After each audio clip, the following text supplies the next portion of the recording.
Siyabingelela sizwe sonke sakithi South Africa. Wonke umuntu la khona siyambingelela namhlanje. Namuhla uyabingelela uDr Spikile. Uyishingishane zomo ingqungule ishamaphiko phezulu emizi yamadoda abantu hamba bangathanda bezizwe. Siyababingelela bonke abantu ama-subscribers kaDr Spikile, abalandeli bakaDr Spikile. Nabantu abasizwa uDr Spikile, abantu abamaziyo uDr Spikile, nabantu abangamazi uDr Spikile, wonke umuntu nje siyambingelela wonke umuntu uyamukeleka kule channel kaDr Spikile. Kuphi nakuphi umuntu la khona siyambingelela. Cha ke namhlanje nje ngule video nje khona nami la engisuka khona. Njoba kuthiwa ke kamhlaba uyalingana kakhubalo lo egcekeni. Uyabona nje nala engikhona khona uyabona ukuthi khona izihlahla siyochaza into enjalo. Mangabe nje ukwazi ukuyihlanganisa lezi zihlahla ukuthi zikhulume zenze leyo nto osuyidinga. Cha impela kakhubalo lo egcekeni ngempela.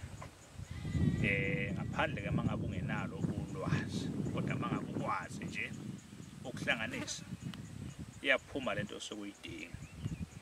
Namhla ke nje njoba ngihlezi ngisho ukuthi ke cha kubantu makwe kungenzeka uDr Spikile kube khona into akhuluma ngayo kwi channel yakhe. Asikhulumi nje kule channel ngengane kwani. Asikhulumi kule channel ngokusuke sinesizulu. But esuke sekukhona abantu esuke basenkingeni.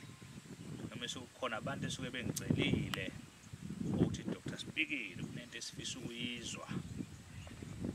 Esingenalo ulwazi lwayo sifisa ukuthi usichazele ngayo.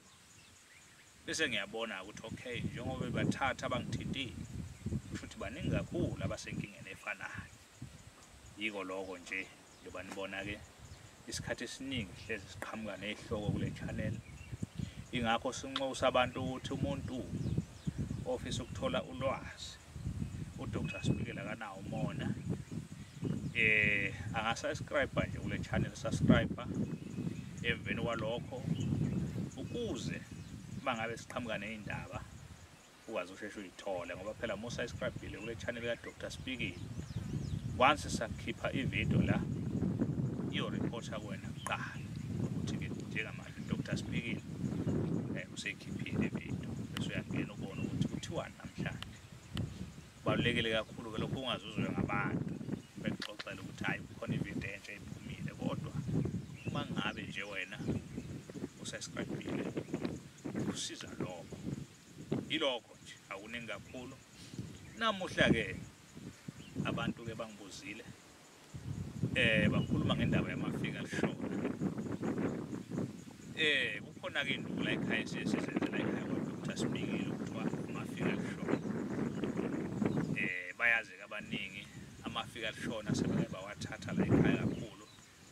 Baningi abasebenza ngamafika lishona ala ekhaya kaDr Spikile. Babuzile abantu ukuthi nemibuzo nje mhlambe engaminingi kakhulu abayibuzile ngamafika lishona. Bayabuza ukuthi amafika lishona Dr Spikile ayavuselelwa yini uma usebenza ngamafika lishona. Phela amafika lishona izinto ezithile okwazi ukukhuluma nazo uma ufuna izinto zakho zisheshe. Futhi amafika lishona izinto ezithile ezithunywa ukuthi nje njengamanje ungakwazi ukuthi amafika lishona uwathume noma eGoli la oxoxa nawo. Uthi njengamanje nginenkinga engibhekane nayo eseGoli mina ngiseDurban. Nginenkinga engibhekene nayo eseMtuba mina ngwamhlaba uyalingana ukhuluma namafika lishona. Isuke lapho ufuna ukuthi into yakho yenze isivinini sokutshela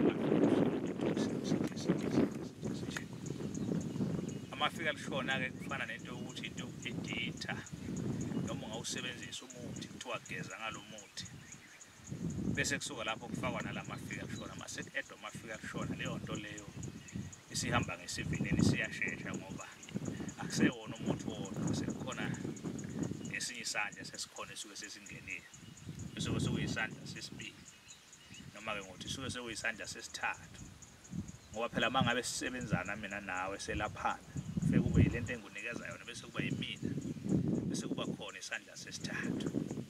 Okuningi uma ufuna ukuthola imininingwane ejulile ngalokho cha uzokuthola okunye efonini mase ubuza efonini sengucha ukuchazela ukuthi hayi cha lapho kuhamba kanje ngoba phela la kwi-channel khona ezinye izinto okungamele sikhulume ngazo, kodwa i-channel indlela yokuthi sixhumane kalula nabantu abaningi bekwazi ukuthi bezwe bangaphuthelwa izinto ezithile. Kodwa khona okuningi okunye kuningi kakhulu kuyexoxa uma kuthiwa sesiyabonana sesihlezi phansi ngeke sibe sikudalule la, ngoba ezinye izinto mangabe zikhulunywa kakhulu la ziphelelwa amandla futhi ezinye izinto ziphuma isithunzi. Ingakho nje isikhathi esiningi uDr Sibhikile mangabe evela la kukhona okunye angakuvezi kakhulu, kukancane nje ukuthi selokhu ngiphethe amafika kushona ngesandla ngikhombisa amafika kushona, noma ngiphethe izinto zami ezithile eziningi ngesandla noma ama-product lokhu ngiwakhombisa la ukuthi nakho ukuthi uyakubona ukuthi cha kuyosuke manje kuthatheke ngathi umdlalo, kuthatheke kalula kugcine kuphume isithunzi.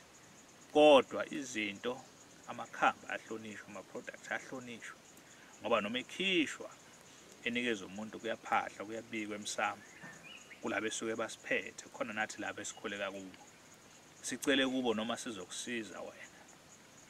Kufana noma uzokhokhe imali enyangeni noma kudokotela wesintu, vele kuye kube khona into eyenziwa ukudinga ukuthi kubikwe lokho ukuthi wena kukhona into ethile oyivezile, ukuze phela ngenkathi le nyanga isiye emsamo lapho yokukhulumela wena ube ukuthi unenkinga kusheshe kuzwele ukuthi khona into wena oqhamuke nayo lapho emzini kadokotela. Miningi emininingwane ekhona, ilokho nje akuningi kakhulu sibakhumbuza abantu ukuthi bangakhohlwa ukuthi cha i-special ebekade sikhona kaDr Sibhikile, njengoba sithe i-special sonke vele sithatha uJanuwari wonke, ama-holiday wonke noJanuwari wonke sesizovalwa njengamanje mazithi February manje ngoba kuqala inyanga. Hayi sesibuyele endaweni efanele ngaphandle kokuhlola kuphela. Ukuhlola nje sikuhlolela noma ngabe kuthiwa usekudeni siyakuhlolela, noma ngabe kuthiwa usesigodlweni siyakuhlolela. Yize-ke khona-ke thina kuyasijabulisa uma ufika esigodlweni ngoba kubalula kithi, kodwa uma ukude kuyokuthi ukusidonsisa kanzima kancane, kodwa khona siyakuhlolela. Akufani noma uzofika esigodlweni. Abaningi nje abahlolela emafonini noma bekude belapho bekhona bayabhuka, kuyabhukhelwa lokho ukuthi uzodinga ukuhlola. Awuhloli nje ngaleso sikhathi uthi manje ngifuna ukuhlola, ngoba kuphosta ukuthi siqede bonke abantu esuke bakwi-queue. Masiqeda abantu abakwi-queue bese kuphela wonke umuntu bese sisuka lapho-ke sesibhekana nalobo osuke ebhukhele ukuhlola. Yilokho nje akuningi kakhulu. Bayazi abantu ukuthi uma uza mhlawumbe uyalingana ufisa ukubonana noDr Sibhikile, uma ugibela imoto nje uthi mhlawumbe uyalingana eBhambanana, uma udlula eJozi khona isitobhi okuthiwa isemathayini la ufike wehle khona. Uma uza kaDr Sibhikile ufike wehle lapho emathayini, suke sekuseduzane, kodwa-ke uyahlangatshezwa ngemoto ongabe uza khona. Ilokho awubhukhi, kodwa uma ubhukhela ukuza uyasho nje kuphela ukuthi uza nini ngalolo suku. Uma uzofika ngakusasa kudla usho namhlanje, sazi kusasa ukuthi bangaka abantu abezayo, sazi ukuthi sikuliphi kuthiwa uzobukhona ngalolo suku. Ilokho nje akuningi kakhulu-ke.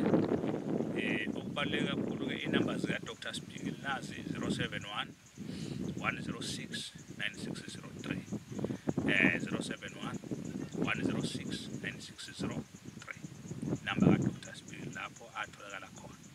Ilokho nje akuningi kakhulu-ke. Siyabonga kakhulu. Sicela ningibambe evidweni elandelayo.